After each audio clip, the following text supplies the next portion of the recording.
Salam Horas Ahum Majua.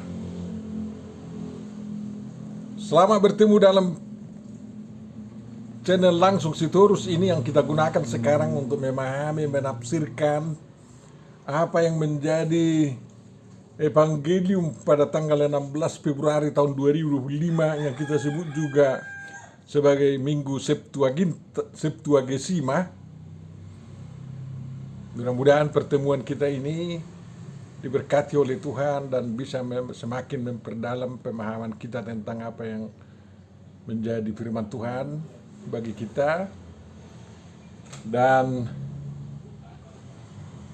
kiranya channel ini bisa menjadi alat kita untuk memperluas, memperdalam persaudaraan kita demi kemuliaan Kristus. Untuk itu kami ajak saudara-saudara untuk menyebarkannya, mengajak kawan kita untuk mensubscribe dan melike-nya. Untuk memulai perenungan kita, Bapak Ibu Saudaraku yang terkasih, marilah kita terima penyertaan dari Tuhan kita. Kasih karunia dan damai sejahtera dari Allah Bapa kita menyertai kamu. Amin. Bapak Ibu Saudaraku yang terkasih, firman yang akan kita renungkan ditentukan dari kitab Yeremia pasal 17 ayat 12 sampai ayat 18. Suatu bagian dari perikop panjang yang judulnya diberi pergumulan Nabi oleh karena bangsa yang berdosa, dari ayat 1 sampai ayat 18. Baru pasal ini disambung dengan peringatan agar merayakan dan menguduskan hari Sabat. Hari Sabat harus dikuduskan. Itu ayat 19 sampai ayat terakhir ayat 27. Bapak Ibu Saudara yang terkasih, marilah kita baca Yeremia 17 ayat 12 sampai 18. Tahta kemuliaan luhur dari sejak semula, tempat bait kudus kita. Ya pengharapan Israel, Tuhan, semua orang yang meninggalkan Engkau akan menjadi malu. Orang-orang yang menyimpang daripadamu akan dilenyapkan di negeri, sebab mereka telah meninggalkan sumber air yang hidup, yakni Tuhan. Sembuhkanlah aku, ya Tuhan, maka aku akan sembuh. Selamatkanlah aku, maka aku akan selamat. Sebab Engkau kepujianku. Sesungguhnya mereka berkata kepadaku, di manakah firman Tuhan itu? Biarlah ia sampai. Namun tidak pernah aku mendesak kepadamu untuk mendatangkan malapetaka. Aku tidak mengingini hari bencana. Engkaulah yang mengetahui apa yang keluar dari bibirku. Semuanya terpampang di hadapan matamu. Janganlah engkau menjadi kedahsyatan bagiku. Engkaulah perlindunganku pada hari malapetaka. Biarlah orang-orang yang mengejar aku menjadi malu, tetapi janganlah aku ini menjadi malu. Biarlah mereka terkejut, tetapi janganlah aku ini terkejut. Buatlah hari malapetaka menimpa mereka, dan hancurkanlah mereka dengan kehancuran berganda. Demikian firman yang akan kita renungkan, Bapak Ibu Saudaraku yang terkasih, yang dikasihi Tuhan. Tentu saja yang berbahagia adalah orang yang mendengarkan, memelihara, memahami, menghayati, melakukan firman Tuhan dalam perbuatan-perbuatan yang dia inginkan dilakukan orang lain kepadanya. Amin. Tema perenungan kita diusulkan dalam anak-anak kita, Tuhan pengharapan kita. Bapak Ibu Saudaraku yang terkasih, Yeremia termasuk seorang nabi yang paling terkenal di Perjanjian Lama. nabi yang sangat menderita, bahkan sering dipandang orang sebagai prototipe daripada Mesias kita, Yesus Kristus, Tuhan kita. Tapi lebih berat lagi penderitaan Yesus Kristus. Suatu negara yang berada di himpitan negara-negara adik kuasa waktu itu sungguh sangat sulit menentukan mana langkah yang terbaik untuk mereka lakukan. Apalagi pada waktu itu masih berkembang pemahaman bahwa Tuhanlah yang berperang mengalahkan Tuhan bangsa-bangsa lain yang kemudian dijajah oleh negara adik kuasa itu. Pada waktu itu kerajaan Asyur masih kuat,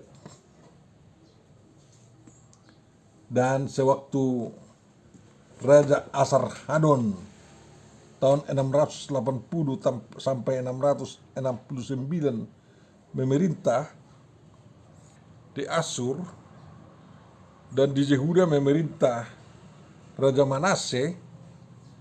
Manase mencoba memberontak tapi dikalahkan, sehingga dia wajib untuk membayar pajak balasting kepada Asyur.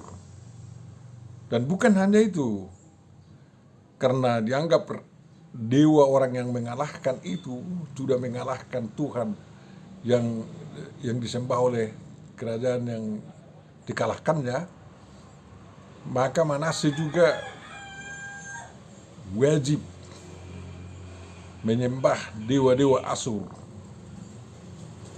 Lalu dia meninggalkan dan membelakangi kesetiaannya kepada Tuhan. Dan oleh karena itu Tuhan sangat murka.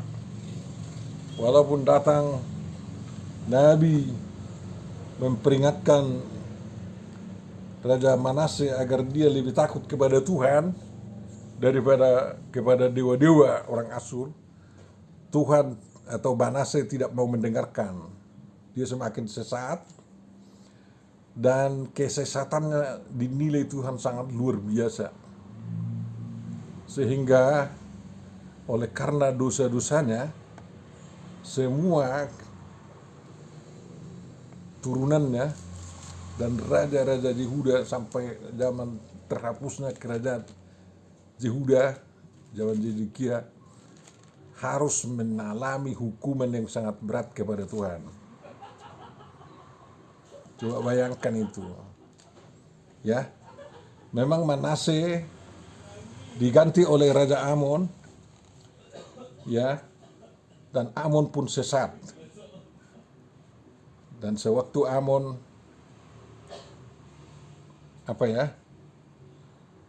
mati, diganti oleh Josia. Dan Josia ini sejaman dengan dengan Nabi Yeremia.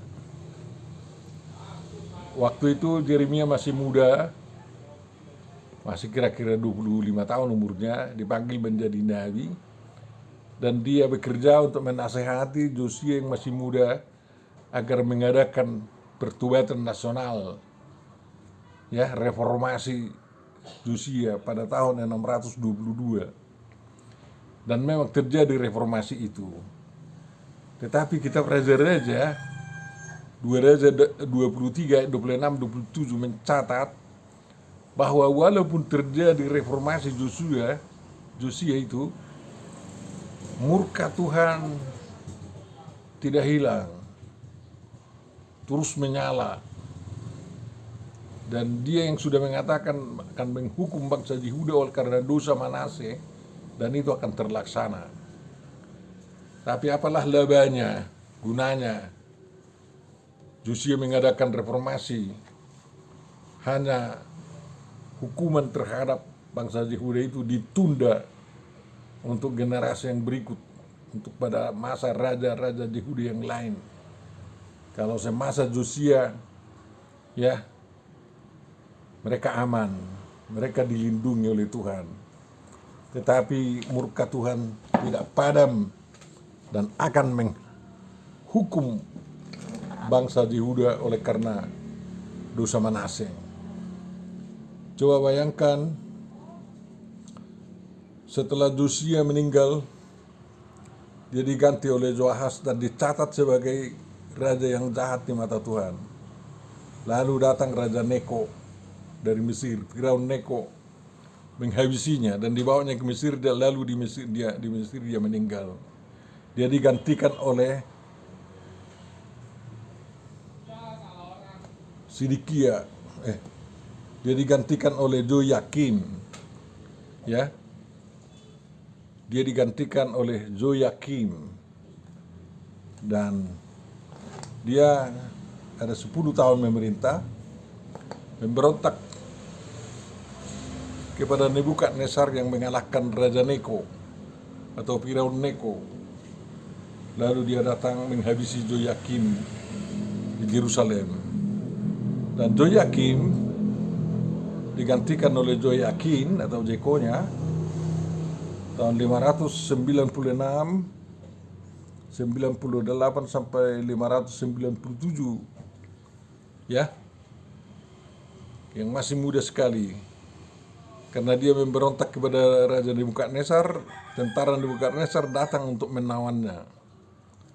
Tetapi setelah tentara Nebukadnezar tiba di Yerusalem, Joyakim keluar dari istananya dan menyerah kepada tentara Nebukadnezar sehingga mereka ditawan ke Babel bersama lebih dari 8.000 orang pasukannya. Ada pandai besi, tukang-tukang dan lain-lain, ya. Semuanya diangkut bersama keluarga raja. Tetapi mereka inilah yang menjadi sisa bangsa Israel di kemudian hari dan keturunannya, ya. Dan kemudian Joyakin digantikan oleh Sedekia yang melawan kepada Nebukadnezar. Lalu datang Nebukadnezar untuk menghancurkan Yerusalem dan menghancurkan Bait Allah. Dan itulah pembuangan yang terakhir tahun 587. Joyakin dibuang, ya, tahun 597. Latar belakang sejarah itulah sebenarnya ketegangan politik antara bangsa-bangsa terhadap bangsa Israel yang melatar belakangi nubuat Yeremia. Coba bayangkan, Yeremia dituduh menjadi pengkhianat pemerintah kalau dia menasihatkan bahwa bisa saja kerajaan Yehuda tunduk kepada kerajaan Babel tanpa menyembah dewa-dewa Babel, tetapi tetap setia menyembah Tuhan Jehovah Elohim. Tapi itulah yang tidak didengarkan oleh Joyakim. Bahkan Joyakim juga, hanya kelebihan Joyakim, dia mau tunduk kepada Nebukadnezar dan mau dibuang ke Babel. Apalagi Sedekia, ya, tidak mendengar nasihat daripada Yeremia, sehingga Yeremia juga disesah, dikejar-kejar dan direncanakan untuk dibunuh, ya. Dan sewaktu itulah Yeremia mengalami penyakit, ya. Kalau kita baca di Yeremia 15, ya, mengapakah penderitaanku tidak berkesudahan dan lukaku sangat payah, sukar disembuhkan, ya. Sungguh engkau seperti sungai yang curang bagiku, air yang tidak dapat dipercaya. Demikianlah keluhan Yeremia kepada Tuhan oleh karena penderitaannya itu. Tetapi walaupun dia sangat menderita, dia terus masih menasehatkan dan meyakinkan dirinya bahwa Tuhanlah benteng hidupnya, tempat pelariannya pada hari kesesakan. Dan Dia juga menegur Raja Sedekia agar dia tidak mengandalkan manusia. Jangan andalkan tentaramu untuk melawan Nebukadnezar, katanya.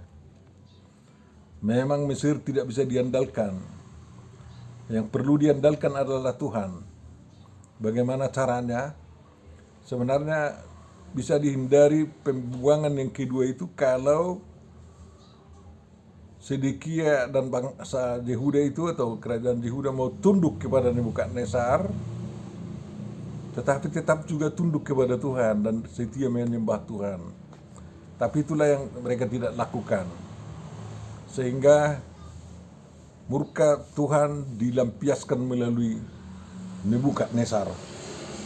Itu sangat menyedihkan, Bapak Ibu Saudaraku yang terkasih. Dan memang perubahan pemerintahan, penjajahan, perubahan penjajah ke arah Israel itu juga menimbulkan kekejaman-kekejaman yang luar biasa. Mereka sudah mengalami kekejaman sewaktu Sanherib, ya, menyerang Yerusalem, tapi masih bisa lolos.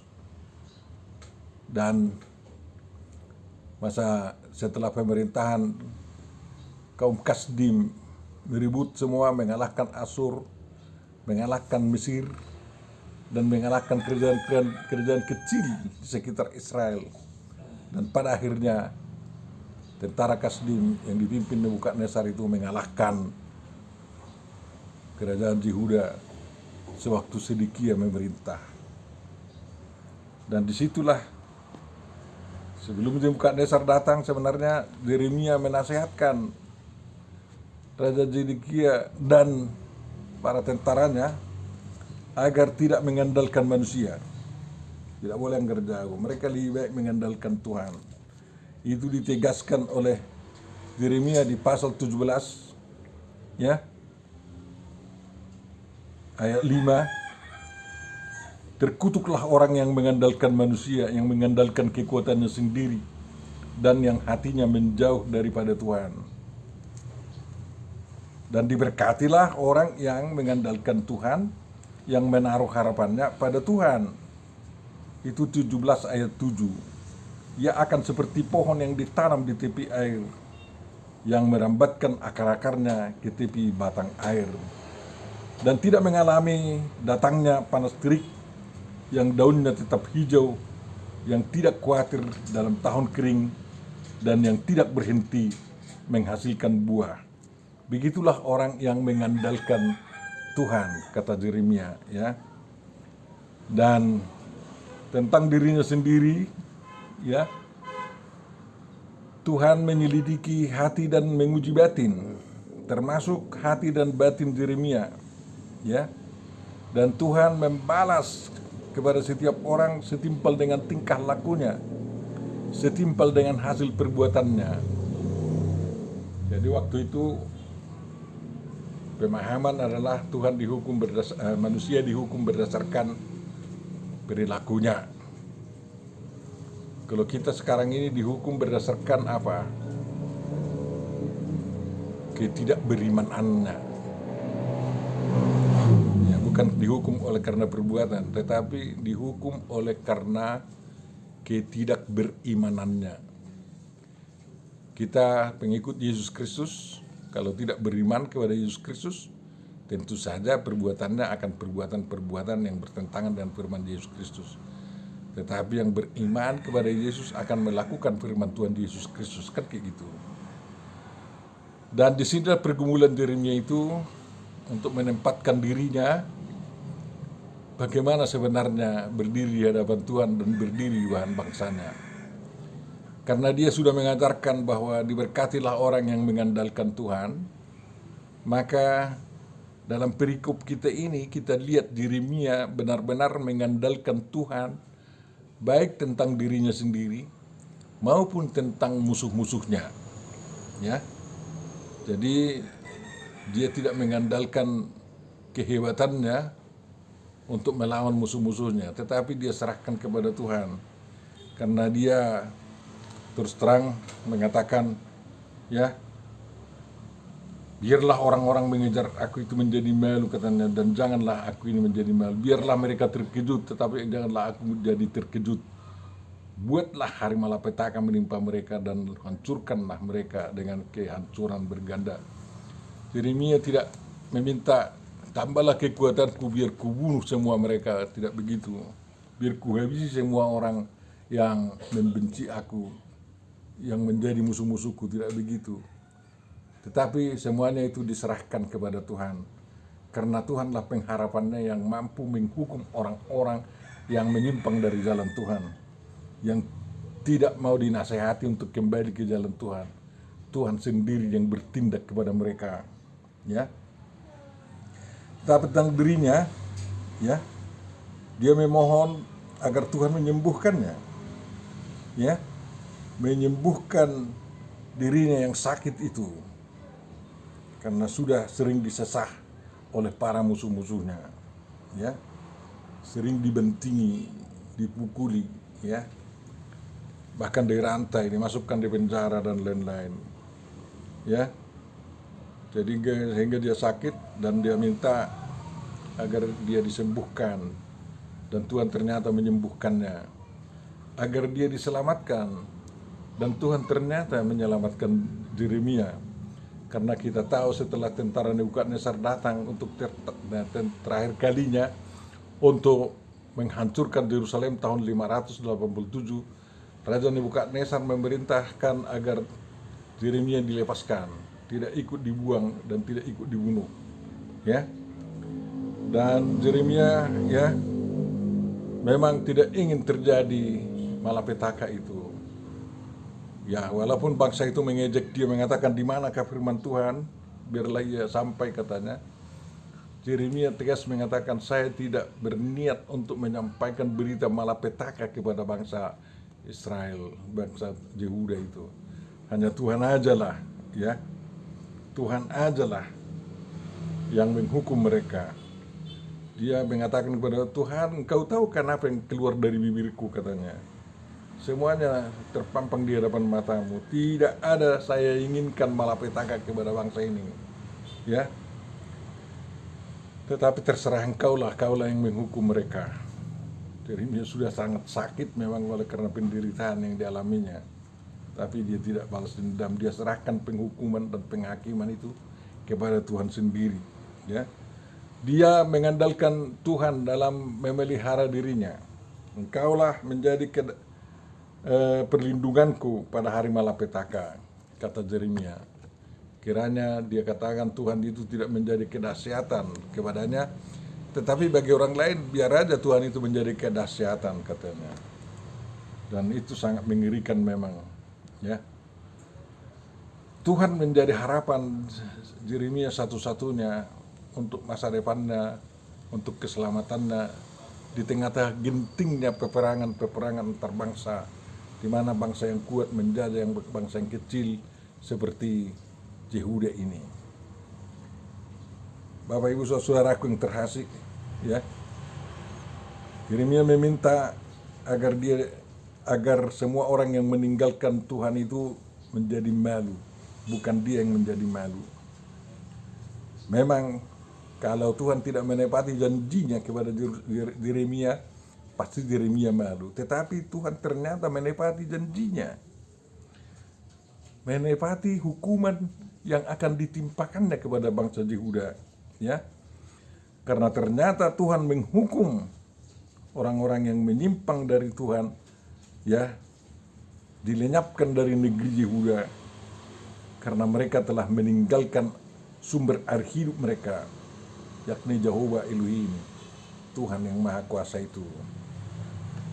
Bapak Ibu siapapun orangnya, kalau memang meninggalkan Tuhan kita yang benar itu, yakni Jehovah Elohim, Yeshua HaMashiach, Ruach HaKadosh, yaitu Tuhan Jehovah, Yesus Kristus, Roh Kudus, Tuhan kita yang Maha Esa itu, yang adalah sumber hidup kita, pasti kita akan dihabisi oleh Tuhan sendiri, dan itu lebih kejam daripada bangsa lain yang menghabisi kita. Kalau Tuhan yang menghabisi kita, dihabisi kita di bumi, dan dihabisi juga kita di neraka. Bangsa-bangsa dibuat menghabisi kita dan neraka juga akan memusnahkan kita, ya, membuat kita menderita di hari belakangan. Maka Tuhan bisa diandalkan karena Tuhanlah pemegang tahta kemuliaan. Ya. Tuhanlah yang bertahta di dalam bait kudus yang suci. Dan kekudusan Tuhan itu sebenarnya harus dijaga oleh bangsanya. Dan kemuliaan Tuhan itu harus dipelihara di dalam kehidupan bangsanya. Sehingga mereka terluput dari malapetaka. Demikian juga sampai sekarang berlaku juga itu.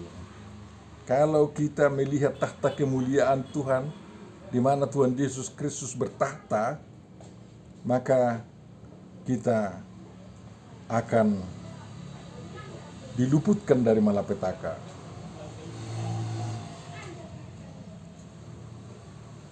Kalau kita membuat Tuhan Yesus itu menjadi pengharapan kita, dan kita tidak meninggalkan Dia, pasti Tuhan kita itu akan membela kita dalam situasi-situasi kehidupan kita yang genting, yang sesak, yang susah, dan memulihkan kita, menegakkan kita untuk berjalan kembali dalam jalan yang benar dan kehidupan yang benar dan kebahagiaan yang benar.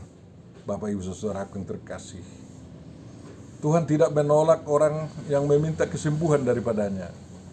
Sama seperti Tuhan tidak menolak dua Yeremia yang meminta agar dia disembuhkan. Yeremia disembuhkan dan dia tahan menghadapi segala keadaan pergolakan politik dan perang yang terjadi di negerinya. Dan memang dia pada akhirnya diculik oleh orang-orang yang melarikan diri dari Yehuda ke Mesir. Dan di Mesir dia membentuk jemaat yang mengurus kehidupan rohani orang-orang Yehuda pada waktu itu. Ya. Dan Tuhan pasti menyelamatkan. Kalau kita memohon keselamatan dari Tuhan, Tuhan menyelamatkan. Bahkan sebelum kita minta pun, Tuhan telah menyediakan keselamatan kepada kita. Sehingga kita hanya tinggal menikmati keselamatan itu dan membagi-bagikan keselamatan yang dianugerahkan Tuhan itu kepada orang lain. Itu tidak omong kosong.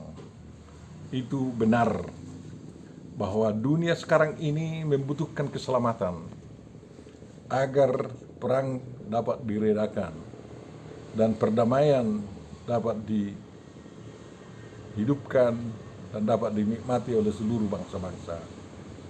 Oleh karena itu orang Kristen harus semakin kuat berdoa kepada Tuhan agar Tuhan benar-benar menunjukkan keselamatan yang daripadanya kepada semua bangsa yang setia mau mengikut Dia, agar terlepas juga dari segala himpitan peperangan yang terjadi seperti di Gaza sekarang ini dan juga seperti di Ukraina dan bahkan di negeri-negeri yang lain. Bapak Ibu Saudara yang terkasih, kita lihatlah kehidupan orang Kristen yang ada di Gaza, ya, hampir tidak terdengar bahwa mereka dilanda oleh bom dan dimusnahkan.